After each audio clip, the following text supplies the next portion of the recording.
The unfortunate thing about Lyme is that it takes a long time to diagnose because there's not an easy, quick test. So by the time I realized that my exhaustion and fatigue and tingling and muscle pains and other symptoms that were building day by day were something other than, being a new mom, the disease had already progressed.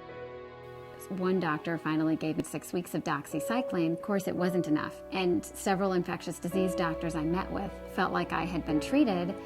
I feel like I missed out on 2 years of my life. I couldn't be the type of mom I wanted to be.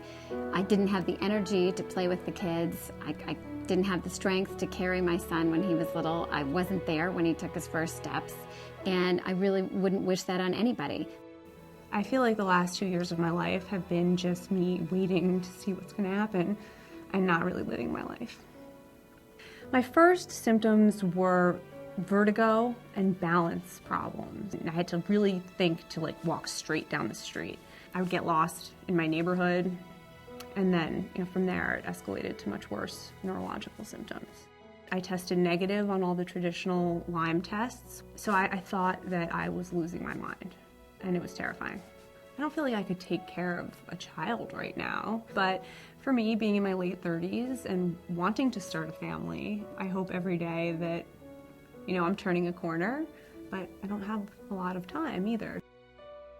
My eldest daughter, in about 11th grade, started having a series of health issues. It just started with fatigue, and then I would have really bad headaches, and then that turned into migraines. And all of a sudden, I just couldn't read as well. She would go to school for one day and take 2 days off. So I would just convince myself that I was fine and it was just a bad day. But all of a sudden, I started to have more bad days than good days. And so we started the infamous circuit of going from one doctor to the other doctor. So once I got the Lyme disease diagnosis, I was like, okay, this is going to be an easy road to recovery. I'm definitely going to be able to go to school. And that wasn't the case. It was a long, painful process. And I don't want it to be like a pity story, but it is hard to have Lyme disease and go through life, especially at this age when you're supposed to be energetic and up to doing everything, and it's just hard when you just can't. In 2007, a big group of us, we went out on a long trip into the fields, into the high grass with a group of little tiny children, and on that day, 5 of us contracted Lyme disease. I am a classically trained opera singer, and I don't have the kind of breath support that I used to have. I've been in such a state of fog for so many years that emotionally things don't even affect me the way they used to.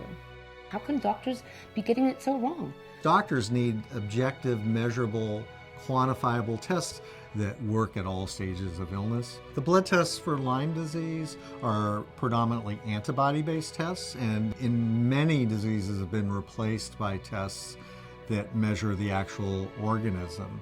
And that's a huge flaw. That's Stone Age medicine. We have incredible tools that have been developed in the last 20 or 30 years. I think if we can combine that with real research funding, I'm very hopeful. I have great hope that the Global Lyme Alliance will help with finding the treatment that we so desperately want, that so many people need.